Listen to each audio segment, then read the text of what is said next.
우리가 지금 타고 다니는 택시, LPG를 이용한 택시인데요. 지금 국토교통부가 경유 택시를 도입할 것을 추진 중입니다. 배경은 이렇습니다. 택시업계의 근본 문제들을 해결하기 위해서는 일단 공급 과잉부터 해결을 해야 되는데, 그러니까 택시 대수부터 줄여야 하는데, 그걸 무턱대고 감차해라 할 수가 없으니 연비 좋은 경유 택시 허용해 줄 테니 감차해라.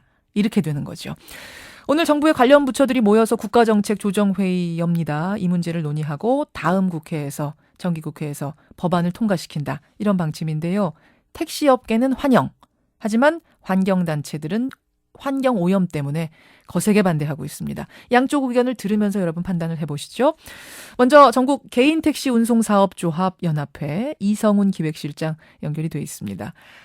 실장님 안녕하세요. 네, 안녕하세요. 그럼 지금 우리가 타는 택시들은 전부 LPG 차인가요? 대부분이 LPG 차라고 보시면 되겠습니다. 예. 그런데 경유 택시를 도입하는 걸 지금 택시기사분들이 반기는 이유는 뭡니까? 일단은 연비를 들고 있습니다. 연비. 사실상 택시 연료는 LPG만 사용하도록 정부로부터 이제 규제를 받고 있는데요. 예, 예. 상대적으로 연비가 LPG에 비해서 2배가 되는 이제 경유를 사용할 수 있도록 연료 다변화가 이루어지면은 현재 운송원가 약 40% 이상을 차지하는 연료비가 대폭 절감될 수 있기 때문에 예. 저희 개인 택시 업계뿐 아니라 택시 업계 전체가 경유 택시 도입을 적극적으로 정부에 요구하고 있는 것입니다. LPG보다 연비가 2배나 좋습니까, 경유가? 예, 그렇습니다. 근데 가격은 경유가 LPG보다 훨씬 비싸잖아요. 연비를 따져보면은 결국은 경유가 LPG를 능가하는 그 경제성을 가지고 있다고 판단을 하고 있습니다. 거기다가 정부에서는 경유 택시 이용하면 보조금도 지급한다 이런 얘기도 있던데요. 결국은 지금 LPG 사용 택시에 대해서만 유가 보조금을 지급하고 있기 때문에 예. 경유 사용을 허용하더라도 지금 화물 자동차나 버스에 준하는 유가 보조금은 지급할 수 있도록 그렇게 저희도 요구를 하고 있습니다. 그러면 연비도 좋아지고 거기다 보조금도 계속 받고 그러니까 이걸 거부할 이유가 없겠군요. 택시기사들 입장에서는. 사실은 지금 LPG에 대한 유가 보조금을 지금 공급을 받고 있는데 이게 따로 신설돼서 보조를 받는 게 아니고 기존에 받는 보조금만큼만 받기 때문에 특별하게 이제 보조금이 늘어나는 것은. 근데 이제 연비까지 좋아지니까 LPG 쓸 때보다. 예, 그렇습니다. 그렇죠. 그러니까 이제 득이 된다는 말씀이신데 지금 그럼 이제 경유를 쓰게 되면 리터당 얼마 정도 보조금 받게 되시는 겁니까? 리터당 지금 경유에 붙는 세금이 약 530원, 리터당 530원 가량이 드는데 지금 정부에서 이제 인정을 하게 되면은 약 350원 가량 보조를 받게 되겠습니다. 알겠습니다. 근데 정부의 전제 조건이 있긴 해요. 즉 경유택시 도입하고 유가보조금까지 버스 수준으로 줄 테니까 대신에 택시 대수를 줄이자. 감차에 동의해라. 이건데 이 부분은 뭐 이런 전제 조건 감수하더라도 경유택시 도입하는 게 더 유리하다고 보시는 건가요? 지금 택시 공급 과잉 문제가 이제 택시 문제의 핵심이라고 정부나 이제 업계 모두가 이제 인정을 하고 있는 상태죠. 예. 정부에서는 이제 감차를 통한 택시 산업 활성화를 이제 기본 베이스로 깔고 있고 업계에서도 이제 감차를 통해서 이제 택시 활성화가 된다는 데 저는 공감을 하고 있습니다. 다만 감차를 위한 이 재원 마련이라든지 감차 방법에 대해서는 정부와 약간의 의견 차이가 있습니다. 의견 차이는 있지만 감차 자체의 그 방향은 동의한다는 말씀. 예, 그렇습니다. 그런데 잘 아시겠지만 환경단체들은 반대합니다. 환경단체뿐만 아니고요. 환경부도 반대를 합니다. 이게 그러니까 지금 보니까 정부에서도 국토교통부를 제외하고 다른 부서들은 좀 반대 입장이더라고요. 웬고하니 경유 차량이 뿜어내는 질소산화물은 LPG 차량의 50배다. 대기오염이 훨씬 더 심각해질 거다라는 주장인데 어떻게 생각하세요? 예전에 택시 차량은 환경성만 좋으면 되었으나 지금은 환경성은 기본이고 연비와 CO2 배출이 적어야 그린카로 분류되고 있습니다. LPG 차는 환경성은 좋은 편이나 연비가 나쁘고 CO2 배출이 많습니다. CO2, 이산화탄소 배출이 많다. 그린카에서 제외되고 있죠. 경유차 기술은 유럽에서 이미 유로 5부터 배출 공유가스는 거의 없어져 클린 디젤이라고 호칭하고 있는데 유로 5 기준에서 질소 산화물, 미세먼지 농도가 대폭 감소되고 있기 때문에 예. LPG 택시와 환경성 격차는 아주 미미하거나 이제 역전되어 있는 실정입니다. 그러니까 이미 기술이 좋아져서 옛날 같은 그런 경유차에 저 매연 뿡뿡 뿜어내는 그런 디젤차, 그런 경유차가 아니라는 말씀이세요? 쉽게 말하자면. 물론입니다. 옛날 기준으로 생각하고 뭐 LPG의 50배다 이런 얘기 하지 말라는 말씀이세요. 그렇습니다. 근데 택시 업계 내에서도 택시 노조가 지금 반대를 하고 있어요. 제가 들어보니까 경유 택시의 미세먼지는 종일 택시에 앉아서 일하는 택시 노동자와 승객들 건강에 치명적인 영향을 미칠 수 있다. 이런 얘기를 택시 노조에서 하더라고요. 이분들은 몰라서 하는 말씀입니까? 말씀드렸다시피 우리나라의 이제 디젤 엔진 기술은 이미 유로 5 기준을 이제 넘어서고 있습니다. 현대자동차에서 제공한 데이터 분석 결과를 보더라도 예. 미세먼지 발생은 상호 비슷한 반면에 초미세먼지는 경유가 오히려 적게 발생하고 일산화탄소, CO2, 탄화수소 등은 경유가 더 적게 발생한다는 연구 결과가 현재 나와 있습니다. 초미세먼지의 경우는 오히려 경유가 LPG차보다 더 적다? 그렇습니다. 예. 환경은 문제가 아니라는 말씀이세요? 예, 물론입니다. 근데 이제 이런 얘기도 하세요. 게다가 여기다 정부 보조금까지 지금 드리고 있지 않느냐. 환경 논란도 있고 국민 세금까지 더 들여가면서 경유택시 도입하는 게 맞냐. 여기에 대해서는 어떻게 생각하십니까?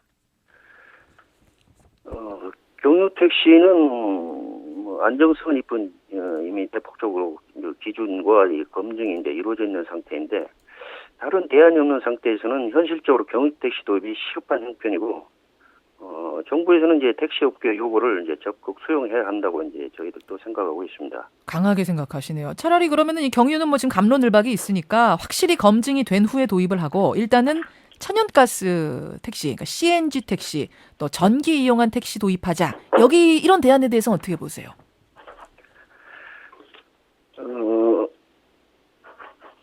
실장님? 예. CNG 택시, 전기 택시 어떻게 보세요?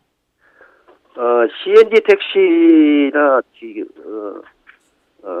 전기 택시는 이제 우리나라도 환경성과 경제성을 고려해서는 앞으로 이제 친환경 차량을 적극 도입해야 된다고 이제 생각이 되고요.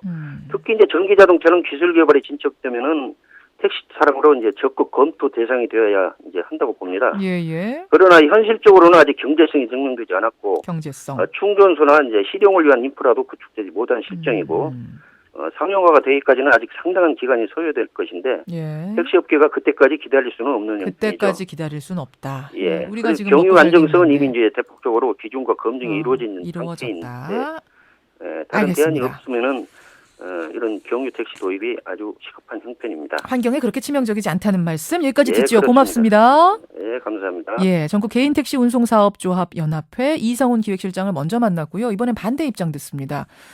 지난 25일에 국내 환경단체들 37개가 모여서 반대 성명 냈는데 그중에 한 곳입니다. 환경정의의 박용신 사무처장. 처장님 안녕하세요. 네, 안녕하세요. 지금 경유택시 도입 들으셨겠지만 업계에서는 반드시 가야 할 길이다 반기고 있는데 도대체 네. 환경에 어느 정도나 영향 준다고 판단하시는 건가요? 최근에 서울에서 중계소음 미세먼지 때문에 크게 논란이 있었던 적이 있는데요. 중국 미세먼지, 예. 예. 특히 경유차량에서 나오는 미세먼지가 굉장히 위험한데 국제암학회에서는 경유차량에서 발생하는 미세먼지를 1급 발암물질로 규정하고 있습니다.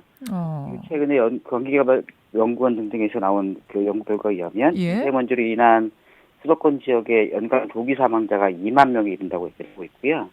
그다음에 그 많은 연구기관에서 얘기하기는 수도권 지역의 대기오염, 특히 미세먼지 때문에 수도권 지역에 계시는 시민들의 연간 평균 수명이 1.6년에서 2년 정도가 단축되게 된다라는 연구 결과가 나오기도 했습니다. 그렇게 그런 정도로 경유차량에서 나오는 미세먼지가 시민들의 건강에 미치는 영향, 특히 아동이나 그다음에 노약자들 이런 분들에게 미치는 영향이 굉장히 크기 때문에. 근데 정리를 좀 해야 될 부분이 미세먼지가 그렇게 큰 영향을 주는 건 맞지만 그 미세먼지를 경유차량이 그렇게 뿜어내고 있는가 이건 또 별개의 문제예요. 앞에서 그 택시 쪽에서는 경유의 기술이 워낙 좋아졌기 때문에 경유차 기술이 지금은 옛날같이 그렇게 많은 미세먼지 뿜지 않는다. 초미세먼지의 경우는 오히려 경유차가 LPG차보다 적다 이러시던데요. 그 두 가지를 제가 말씀을 일단 드리면요. 하나는 미세먼지 자체보다 일단 성상이 되게 중요한데요. 어떤 연료를 사용을 해서 미세먼지가 발생하냐. 특히 경유에서 발생하는 물질들이 예. 미세먼지가 독성을 많이 포함하고 있기 때문에 저희가 1급 발암물질로 규정되다가 말씀 좀 드리고요. 양도 양이지만 질적으로 굉장히 네, 나쁘다. 질적으로 굉장히 문제다가 말씀드리고, 그다음에 경유 차량이 아까 조금 전에 말씀하셨던 것처럼 과거보다 굉장히 제작차 기술로 해서, 그러니까 신차 기술로 해서 차량이 굉장히 좋아진 거는 사실인데요. 예. 다만 그게 제작차하고 실제 운행 조건하고는 굉장히 차이가 많이 있습니다. 그건 무슨 말씀이세요? 경유차는 원래 미세먼지하고 질소산화물이 많이 나오게 되는데요. 예. 그거를 처리하기 위해서 차량 엔진 배기관 앞에 그 매연 후처리 장치라고 하는 걸 부착해서 차량을 제작을 합니다. 예. 근데 그 매연 후처리 장치라고 얘기하는 게 실제로 그 보증 기간이 9만 킬로에서 10만 킬로 정도 되는데 일반 차량인 경우는 그 차량으로 한 6, 7년 이렇게 쓸 수 있지만 예. 택시 같은 경우에는 9만에서 10만 킬로면 1년이면 다 뛰거든요. 금방 넘죠, 택시는. 예.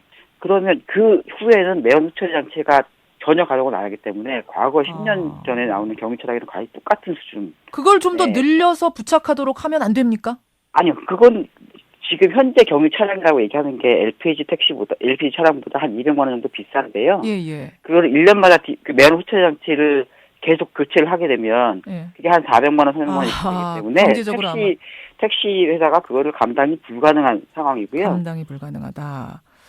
경유차의 제작차 인증 기준하고 실주행 조건하고는 예. 굉장히 차이가 많이 나기 때문에 미세먼지나 질소산화물은 제작차 인증 기준하고 실제 거리에서 돌아줄 때는 나온 리포트보다 한 10배 이상의 미세먼지와 질소산물을 배출하기 때문에 심각한 위험이 있다고 저는 생각하고 있습니다. 근데 앞에서는 또 그런 말씀하시더라고요. 현재 우리나라의 경유 승용차는 유로 5급의 환경 기준을 만족하고 있는 세계 최정상급 수준이다. 그러니까 수십 년 전에 탄광에서 사용하던 그런 건설 기계용 경유차 생각하면 안 된다는 말씀인데 지금 설명하신 그 부분도 이것과 같은 건가요? 당장 나왔을 땐 괜찮지만 나중에 나빠진다. 그러니까 그 부분도 계속 말씀하시는 게 뭐냐면 경유차의 제작 기준을 말씀하시는 거예요. 맨 처음 신차가 나왔을 때. 처음 DPF 달고 나왔을 때. 그거는 제가 말씀드린 첫 번째는 DPF가 경유 택시로 들어오게 되면 DPF가 가동할 수 있는 기간이 딸랑 1년밖에 안 된다. 아까 그 처리 장치요. 매연 후처리 장치가 1년밖에 가동이 안 된다는 거고, 두 번째는 경유차의 제작차, 그러니까 처음에 신차에서 나오는 인증됐을 때 배출가스 기준하고 실제 운행 조건, 예를 들어 에어컨을 킨다든지 언덕길을 올라간다든지 하는 조건에서는 그거하고는 전혀 다른 수치가 나온다는 겁니다. 그럼 이건 어떻게 생각하세요, 처장님? 지금 우리나라에 전국에 달리고 있는 경유차가 700만 대다. 택시는 23만 대 중에, 전체 택시 23만 대 중에 그것도 일부만 경유택시로 바꾸자는 건데 문제를 삼자면 전국에 700만 대의 차량을 다 문제 삼아야지 왜 택시만 가지고 그러느냐. 어떻게 생각하세요? 일단은 정부 택시가 한 25만 대 정도, 23만 대, 25만 대 이렇게 보고 있는데요. 택시는 일반적으로 그 차량에서 나오는 대기오염 물질은 주행거리와 비례한다고 보시면 될 것 같습니다. 이제 택시는 23만 대라고 말씀하셨지만 실제로는 택시 한 대당 주행거리가 일반 승용차 7배에서 8배 정도 되는 거거든요. 택시 만약에 25만 대로 가정했을 때 25만 대가 경유차로 바뀐다고 얘기하면 경유차량이 약 175만 대가 동시에 배출되는 거나 마찬가지예요. 하루 종일 달린다는 걸 생각을 해야 된다. 그렇죠. 하루 종일 달리는 걸 생각하셔야 되는 거니까요. 그리고 현재 수도권의 미세먼지 농도를 낮추기 위해서 저희가 2005년도에 수도권 때 대기 특별대책을 시행을 했는데요. 그 이후로 환경부에서 미세먼지 농도를 지금 현대 수준까지 맞추기 위해서 4조 2천억 원까지 정도의 예산이 투입됐습니다. 경유택시가 도입된다고 하면 지금 41, 43 이런 정도의 서울의 미세먼지 농도인데요. 그 농도가 다시 올라가게 될 거고 4조 2천억 원이라고 엄청난 돈이 투여된 게 경유택시 하나 때문에 그 대책이 전부 다 무효가 될 위험성이 있기 때문에 시민의 건강에 심각한 영향을 미치고 있고요. 그래서 저희가 반대를 하고 있습니다. 그렇군요. 그러면은 지금 사실은 택시들 업계에 고질적인 문제들이 있어요. 공급 과잉 문제. 이거 해소하기 위한 방법을 찾다가 나온 게 이 경유택시인데 그런 걸 감안하고라도 절대 반대세요? 그렇죠. 택시 문제는 근본적인 문제는 감차나 내지는 이 택시를 지원할 수 있는 다른 방법이나 이런 걸 찾아야 되는데, 사실은 저희가 보기에는 이게 굉장히 정치적인 판단이라고 보는데요. 사실은 작년 대선 직전에 지금 여당에서 택시 대중교통법을 발의했다가 예. 그 이명박 대통령이 반려했죠. 이명박 대통령이 거부권을 행사할 그랬죠. 정도로 이게 미친 영향이 굉장히 크다고 보는 거 아니겠습니까? 예. 왜냐하면 택시가 대중교통법이 된다고 하는 거는 현재 대중교통을 유지하기 위해서 서울시 같은 경우에 버스와 지하철에 예. 그러니까 조 단위의 보조금을 지급을 하고 있는데 예. 택시까지 대중교통법이 되면 지방자치단체가 이걸 감당을 할 수가 없는 상황입니다. 그래서 그런 여러 가지 지원 방법을 고민하다가 국토부에서 예. 얼토당토한 택시 경유차 보조금 관련된 대책을 만든 건데, 얼토당토 않다 이런 말씀이세요. 저는 이게 근본적으로 택시 업계가 알겠습니다. 감찰하는 이런 예. 방식을 택하지 않고 계속 이렇게 되다 보면 결과적으로는 이게 단순하게 보조금으로 끝나는 게 아니라 예. 나중에 경유차 경유를 면세율을 달아 이런 예. 식으로 나올 가능성이 굉장히 높기 때문에. 알겠습니다. 예. 예. 여기까지 오늘 말씀 듣도록 하자. 아마 들으시면서 여러분들이 나름 판단하셨을 겁니다. 고맙습니다. 예, 감사합니다. 예, 한경정이 박용신 사무처장까지 만났습니다.